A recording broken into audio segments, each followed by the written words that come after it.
Test போட்டியிலிருந்து விராட் கோலி அதிரடியாக தனது ஓய்வு முடிவை அறிவித்து பரபரப்பாக கிளப்பியிருக்காரு.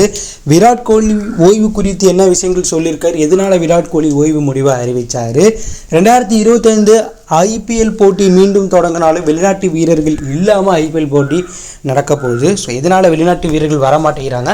யார் யார் வராமல் போக வாய்ப்பு இருக்குது, BCCI இது குறித்து என்ன சொல்லியிருக்காங்க அப்படின்னு தான் பார்க்க போகிறோம். இந்திய டெஸ்ட் அணி நியூசிலாந்துக்கு எதிரான டெஸ்ட் சீரியஸையும் ஆஸ்திரேலியாவுக்கு எதிரான டெஸ்ட் சீரியஸையும் லாஸ் பண்ணதுனால வேர்ல்டு டெஸ்ட் சாம்பியன் ஃபைனல் போட்டிக்கு தகுதி பெறலை. இதனால பல மூத்த வீரர்கள் ஓய்வு அறிவித்தாங்க. அஸ்வின் இந்திய விசஸ் ஆஸ்திரேலியா தொடரிலேயே ஓய்வு அறிவித்தார். ரோஹித் சர்மா கொஞ்ச நாட்களுக்கு முன்பு தனது டெஸ்ட் ஓய்வை அறிவித்து பரபரப்பை கிளப்பினார். இந்த நிலையில் விராட் கோலி தனது டெஸ்ட் ஓய்வை அறிவித்து பரபரப்பை கிளப்பியிருக்காரு. கடந்த 2 நாட்களுக்கு முன்பே விராட் கோலி டெஸ்ட் தொடரிலிருந்து ஓய்வு பெற போகிறதாகவும் இது குறித்து BCCI கிட்ட அவர் தனது ஓய்வு அப்டேட்டை வெளியிட்டிருக்கிறதாகவும் சொல்லியிருந்தாங்க. ஆனால் BCCI விராட் கோலி அடுத்த 2 ஆண்டு டெஸ்ட் தொடரில் நீங்கள் விளையாட வேண்டும்னு அவர்கிட்ட கேட்டுக்கொண்டதாகவும், ஆனால் அந்த வாய்ப்பை அவர் நிராகரிச்சுட்டாராம். இதனால விராட் கோலி இன்னைக்கு தனது ஓய்வு முடிவை அதிகாரப்பூர்வமாக அறிவிச்சிருக்காரு. விராட் கோலி டெஸ்ட் போட்டிகளில் மட்டும் 9000 ரன்களுக்கு மேலே அடித்து 10,000 ரன்களை கடந்து சாதனையை படைப்பார்னு ரசிகர்கள் எதிர்பார்த்தாங்க. அதுக்கு முன்பே விராட் கோலி ஓய்வு அறிவித்து பரபரப்பை கிளப்பியிருக்காரு. ஸோ ஓய்வு குறித்து விராட் கோலி தனது இன்ஸ்டாகிராம் பேஜில் ஒரு போஸ்ட் போட்டிருக்காரு. அதில் டெஸ்ட் கிரிக்கெட்டில் இந்த தொப்பி அணிஞ்சு 14 வருடம் ஆச்சு, உண்மையிலே இந்த வடிவம் என்ன ஒரு பயணத்துக்கு அழைச்சிட்டு போயிருக்கு என நான் நினைக்கல. ஏன்னா இது என்னை சோதித்தது, செதுக்கியது, என் வாழ்க்கைக்கு தேவையான பல பாடங்களை கற்றுக் கொடுத்தது. வெள்ளை உடையில் விளாட்றது ஏதோ ஒரு தனிப்பட்ட உணர்வாக எனக்கு இருந்துச்சு. அது அமைதி கலந்த ஒரு கடின உழைப்பு, நீண்ட நாட்கள் யாரும் பார்க்காதது, என்றென்றும் உங்களிடம் தங்கிவிடும் தருணம் அது. இந்த வடிவத்திலிருந்து நான் விலகுறேன். இது எளிதானது அல்ல, ஆனால் இது சரியானது. சரியான நேரத்தில் நான் விடைபெறேன். என்னிடம் இருந்த அனைத்தையும் இதற்காக கொடுத்துட்டேன்.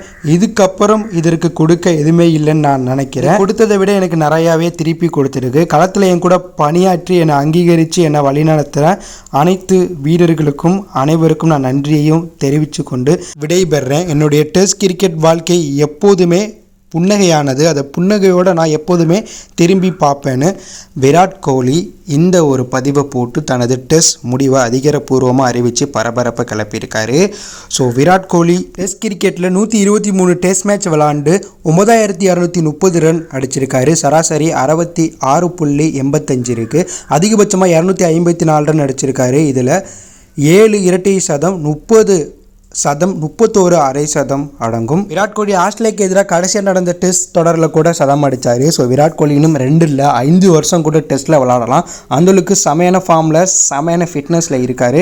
அப்படி இருந்தும் ரோஹித் சர்மா போன்ற சீனியர் வீரர்கள் ஓய்வை அறிவித்ததுக்கு பிறகு விராட் கோலியும் ஓய்வு முடிவை அறிவித்து பரபரப்பை கிளப்பியிருக்காரு. இது இந்தியாவுக்கு ஒரு மிகப்பெரிய பின்னடைவு தான். ஏன்னா விராட் கோலி, ரோஹித் சர்மா, அஸ்வின் 3 ஜாம்பவான்கள் அடுத்தடுத்து டெஸ்ட்லேருந்து ஓய்வு அறிவிச்சிருக்காங்க. அவங்க இடத்தெல்லாம் நிரப்பி எப்படி இந்திய அணி மீண்டும் கம்பேக் ஆவாங்க அப்படிங்கிறத வெயிட் பண்ணி தான் பார்க்கணும். ஸோ 2025 IPL தொடர் போர் காரணமாக தள்ளி வச்சுருக்காங்க. ஸோ மே 13க்குள்ளே அனைத்து வீரர்களும் அந்தந்த அணிக்குள்ளே இணைய வேண்டும்னு BCCI சொல்லியிருக்காங்க. மே 16ஆம் தேதி மீண்டும் IPL போட்டிகள் நடத்த வாய்ப்பு இருக்கிறதா தகவல் வெளியாயிருக்கு. இந்த நிலையில் ஃபாரின் வீரர்கள் இல்லாமல் 2025 IPL மீதமுள்ள போட்டிகள் நடக்க வாய்ப்பு இருக்கிறதா ஒரு தகவல் வெளியாயிருக்கு. ஸோ நிறுத்தப்பட்ட 2025 IPL போட்டியை மே 16ஆம் தேதி தொடங்கி மே 30ஆம் தேதி வரையும் நடத்த BCCI பிளான் போட்டிருக்காங்க. மீதம் இருக்கக்கூடிய 13 லீக், 3 பிளே ஆஃப், 1 ஃபைனல், மொத்தம் 20 போட்டிகளை மே 16லிருந்து மே 30க்குள்ளே நடத்த பிளான் போட்டிருக்காங்க. IPL நிர்வாகம் இதை அணி நிர்வாகிகிட்டையும் அணி வீரர்கள்கிட்டையும் சொல்லி அனைவரையும் தயார் நிலையில் இருக்க சொல்லியிருக்காங்க. ஸோ அனைத்து வீரர்களுமே மே 19ஆம் தேதி அந்தந்த அணிக்குள்ளே இணைய போகிறாங்க. இதில் வெளிநாட்டு வீரர்கள் மட்டுமே அவங்களுடைய சொந்த ஊருக்கு இந்தியாவிலேருந்து போயிருக்காங்க. ஸோ அவங்களெல்லாம் மீண்டும் IPL அணிகள் கூப்பிடுறாங்க. ஆனால் ஒரு சில முக்கிய வீரர்கள் மீதம் நடக்க போகிற IPL போட்டியில் விளையாடாமல் போக போகிறாங்க. அதில் மிச்சல் ஸ்டார்க், பேட் கம்மிங்ஸ், RCB வீரர் ஹசல்வுட் போன்ற வீரர்கள் மீண்டும் IPL விளையாட விருப்பம் இல்லாமல் அவங்க அடுத்து விளையாட போகிற டெஸ்ட் சாம்பியன் ஃபைனலுக்கு தயாராக போகிறாங்களாம். இதனால் மீதம் இருக்கக்கூடிய IPL போட்டியில் நாங்கள் விளையாட மாட்டோம் அப்படிங்கிற மாதிரி அவங்க அணி நிர்வாகத்துக்கிட்ட சொல்லியிருக்காங்க. மேலும் இன்றைக்கி IPL நிர்வாகம் மற்றும் BCCI வெளிநாட்டு வீரர்களை கம்பல் பண்ணி IPL விளையாட வைக்க வேண்டாம், அவங்க விருப்பத்தோடு வந்தால் அணியில் இணைச்சிக்காங்க அப்படிங்கிற மாதிரி சொல்லியிருக்காங்க.